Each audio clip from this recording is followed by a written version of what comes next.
talking to so many people, so many tradies about numbers. Funnily enough, end of financial year, we're talking about numbers, we're talking about gross profit margins, net profit margins, hourly charge out rates. And a lot of builders, or even tradies, for example, like every tradie actually, does not know how much they should be charging out per hour. They pluck a number out of the air, they ask their competitors, they ask their friends, they ask their mates that are in, and then they have no idea. I'm just trying to find the best lighting. They have no idea what to charge, but they just make up the number. Now that's really sad, because that's going to send them under if it's not the right number. And if they lock in heaps of work at that number, well, then they're in big trouble. So what I've been doing is an exercise that says, hey, your boys or your staff are only billable for 30 hours a week. Do your number on that. Because if you get project blowouts, if you get rain delays, if you get all sorts of different things, the builder says, we're not ready for you this week, or the client says, hey, we've got COVID and you can't come in. Well, those things affect you. Now you've got your boys or your team cleaning your utes, painting your house, doing whatever, but you're paying them. So those are things that you don't allow for in your hourly rate. So you need to map that out.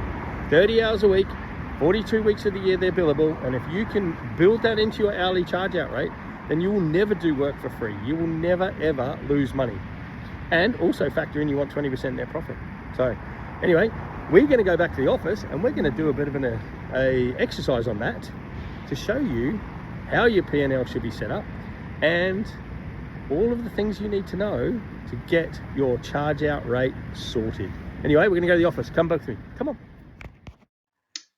If you're a trade business owner and you've never really understood your own P&L, then stick with me, because this one is for you. Now, before I start, I just want to say something plainly.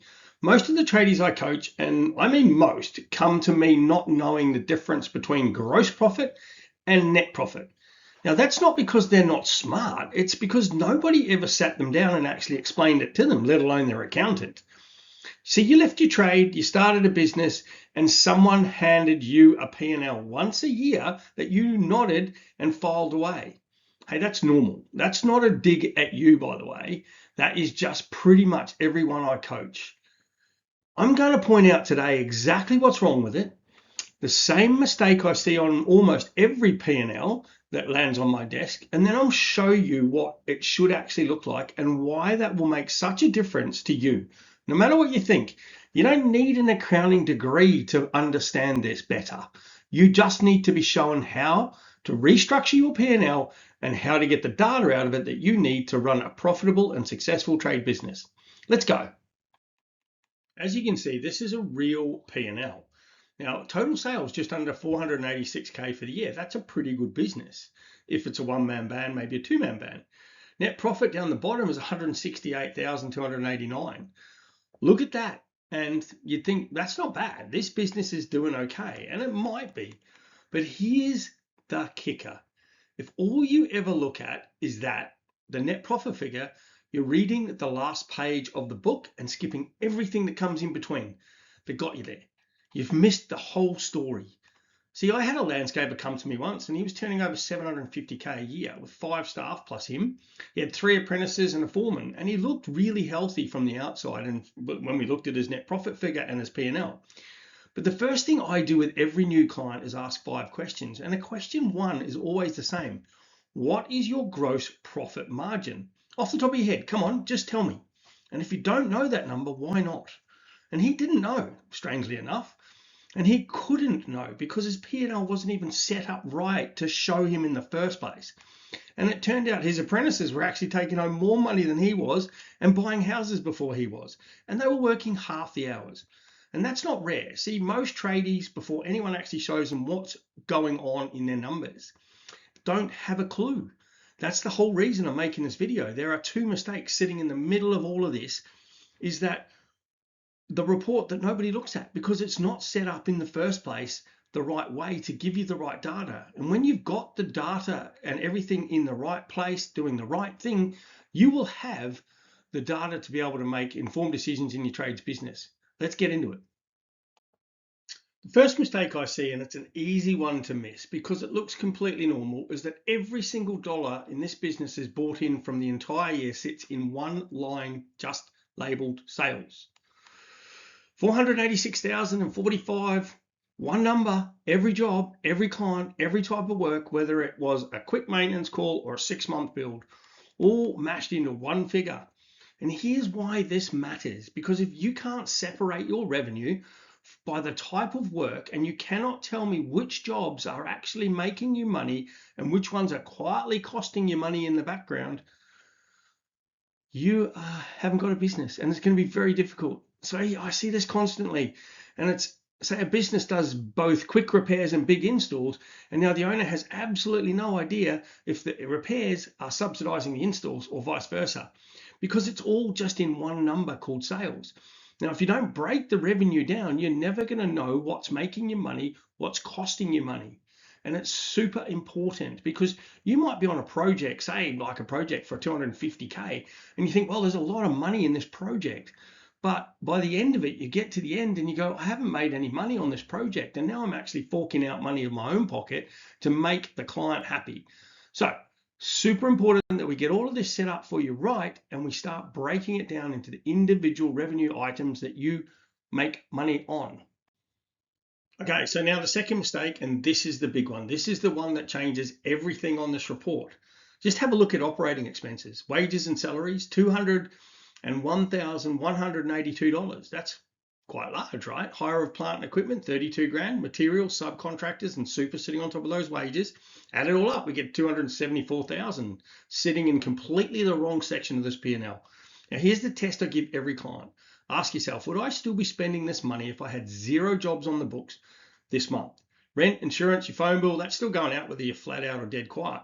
That's a real operating expense. But a labourer's wage, an excavator hired for a specific dig, materials for a specific job, subbies bought on for a specific scope, you only spend that because this job exists. That's a direct cost of doing the work, so it belongs in cost of sales. And if this is the first time anyone's explained the difference to you, don't feel behind. Out of the tradies I coach, this is genuinely where most everyone starts. And it's not you that's got it wrong. It's that nobody ever drew this line for you or showed you how to get it set up properly and how to then use the data to make a profit. Okay, so here is the fix, and it's probably a little bit simpler than it looks. Now, I want you to take those 5 items, hire of plant equipment, materials, supplies, subcontractor, superannuation, wages and salaries, and move them where they actually belong up into cost of sales. The total shifting across 274,000. I want to be really clear about something. This isn't a trick. It's not creative accounting, and it's definitely not about making the numbers look worse for the sake of it. It's just putting the cost where the cost actually happened. Once you do that, your P&L stops being a document you file away once a year, and it starts being something you can actually use to run the business from week to week. Please take a moment to get this done now. Now you can watch what happens when you make that fix. Your gross profit drops down from 485,000 down to 211. Read that again, and I want you to notice you probably felt a big of a gut punch just then. That's completely normal. That's exactly the reaction I get every single time I show an owner this for the first time. Remember that landscaper I mentioned earlier? Once we rebuilt his P&L so he could actually see his gross margin by job type, the pattern was brutal. The big jobs, the 50 grand ones he was driving all over Sydney chasing, the ones he was proudest of landing, turned out to be his worst earners. He didn't have a growth problem. He had a I can't see what I'm running problem. Now, the minute the numbers were honest, the decisions became super obvious. Here's the important part of this business. This isn't the business getting worse. This is the business finally being honest with you. Gross margin comes out at 43.4%. Target's 50%, by the way, so there's a real gap. And now for the first time, you can actually see it and do something about it. You're not flying blind anymore. And down the bottom, the net profit hasn't moved 1 cent. It's still 168K. But reclassifying cost doesn't change what you took home this year. It changes whether you can trust the story the numbers are telling you about how you got there. So once again, if you haven't done this by now, you need to put me on pause and go and do it so you can actually see what the numbers are telling you about your business. Okay, let's take it even one step further, because sales is still sitting there as one single number. In a proper job costing setup, Every invoice gets coded to what it actually paid for. Labor, materials, subby work, plant hire. I don't have that level of detail in this data. So what you're looking at here is just an estimate. The same margin spread evenly across each category, just so you can see the shape of the idea. This is not the real split, and I want to be upfront about that. But here's why it's worth doing properly. Once you've got the systems for it, when you can see revenue broken down the same way your costs are broken down, you can finally see which category of work is actually carrying the business and which one's quietly dragging it down. Most tradies I coach have never seen their revenue laid out like this way before. And once you do, you can't unsee it anymore. So it becomes something that you regularly look at to make sure your materials, for example, are making you 30%. Your contractors, whatever markup or margin you've put on them, it's actually making you that revenue. Because if you're not, then you've got to work out, did I not invoice? Did I not put the right markup or margin on it? Have I done something wrong?